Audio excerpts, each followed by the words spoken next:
श्री शिवाय नमस्तुभ्यम, हर हर महादेव। दोस्तों, आप सभी लोग जानते हैं कि 7 जुलाई 2026 यानी मंगलवार को पड़ रही है आषाढ़ महीने की अष्टमी तिथि। और दोस्तों, ये वो तिथि है जो आषाढ़ महीने में पड़ने वाली सबसे बड़ी तिथि है, क्योंकि यह मंगलवार के दिन पड़ रही है और इसका बहुत ही बड़ा और विशेष महत्व होता है।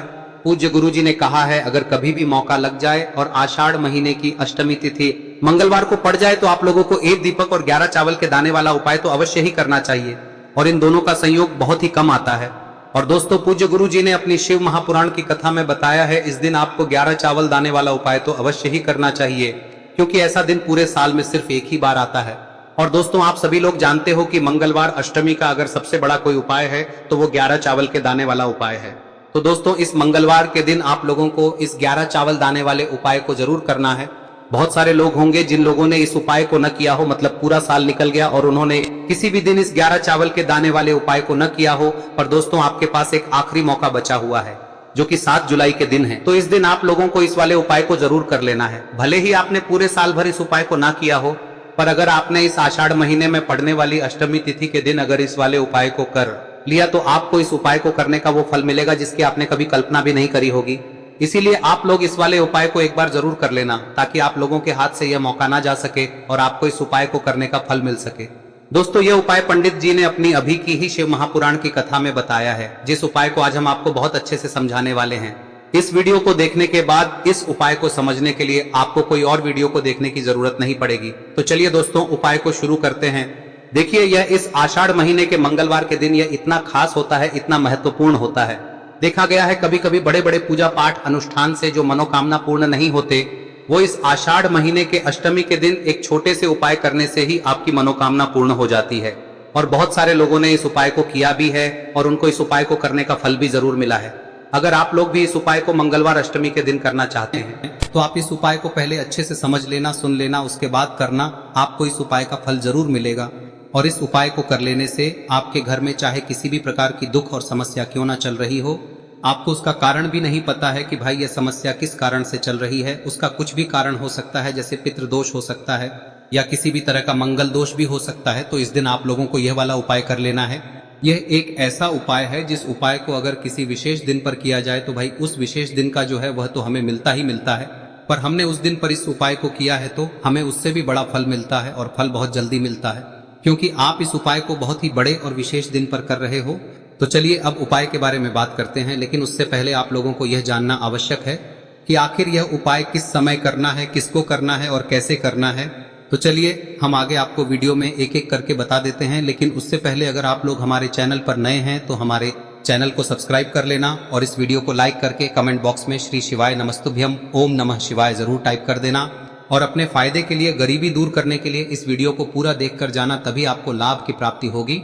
यदि आज आपने वीडियो को बीच बीच में से देखा, काट काट कर देखा, तो आपको जीवन में कभी सफलता हासिल भी नहीं। तो दोस्तों, इस 11 चावल के दाने वाले उपाय को हमें इस मंगलवार के दिन कैसे करना है, किसको करना है, किस समय करना है और कहां पर करना है, ये सारे सवालों के जवाब आपको इस वीडियो में मिल जाएंगे। और जो ये वीडियो देखेगा भाई, उसको 11 चावल के दाने वाला उपाय जरूर करना चाहिए, क्योंकि इस दिन एक चावल के दाने का भी बहुत ही बड़ा और विशेष महत्व होता है।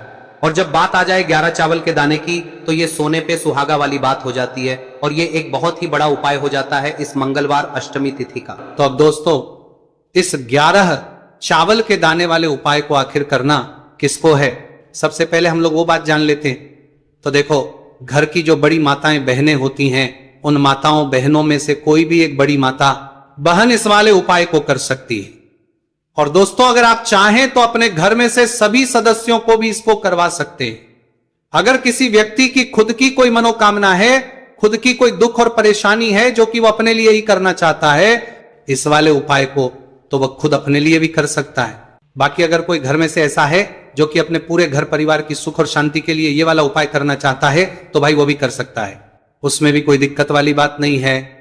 कहने का मतलब यह है कि इस उपाय को हर के सदस्य भी कर सकता है, और पूरे घर परिवार के सदस्य के लिए घर की बड़ी माताओं बहनों में से कोई एक माता बहन भी कर सकती है। माताएं बहनें अगर घर में उपस्थित ना हो या वो ये वाला उपाय ना कर पा रही हो, तो फिर घर का कोई बड़ा सदस्य भी इस 11 चावल के दाने वाले उपाय को कर सकता है, चाहे फिर वो पुरुष ही क्यों ना हो, उसमें कोई भी दिक्कत वाली बात नहीं है। अब दोस्तों, इस 11 चावल के दाने वाले उपाय को हमें करना कहां पर है, हमें इसे शिव जी के मंदिर में जाकर करना है।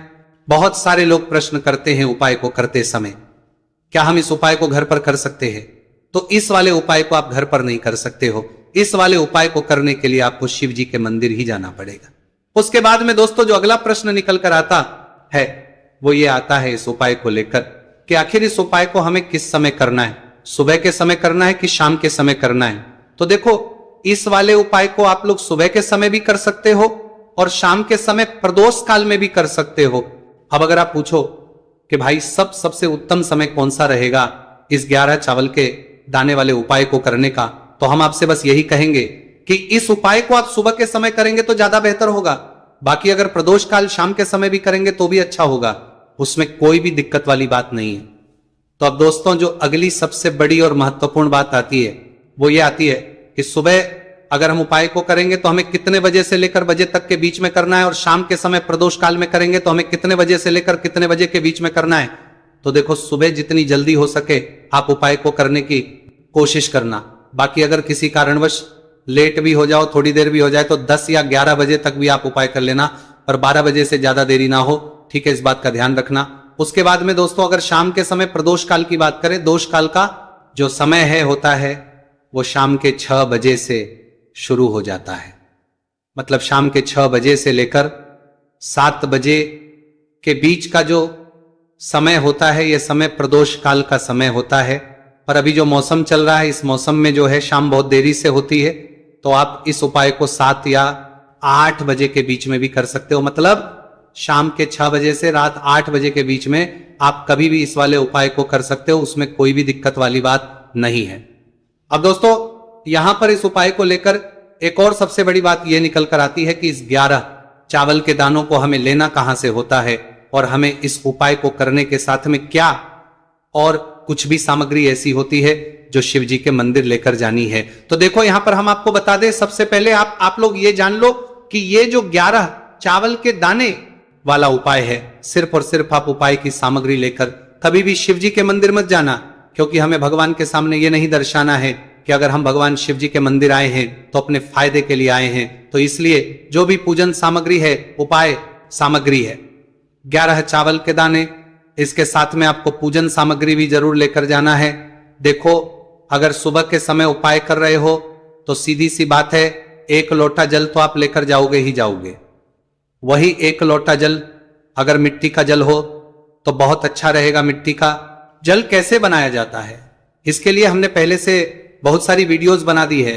आपके पास इस दिन एक आखिरी मौका रहेगा मिट्टी का जल शिवजी पर चढ़ाने का और उपाय को करने का, बहुत बड़ा आपको इस दिन फल मिलेगा। तो इसलिए इस दिन हो सके तो भाई मिट्टी का जल चढ़ाना, तो अपने साथ में कम से कम 1 लोटा जल तो आपको लेकर जाना ही जाना है। अगर मिट्टी का जल नहीं है तो घर का जल भी आप इस्तेमाल कर सकते हो। इसके अलावा जो भी पूजन सामग्री है, देखो 11 चावल के दाने ये अलग आपके रहेंगे, और जो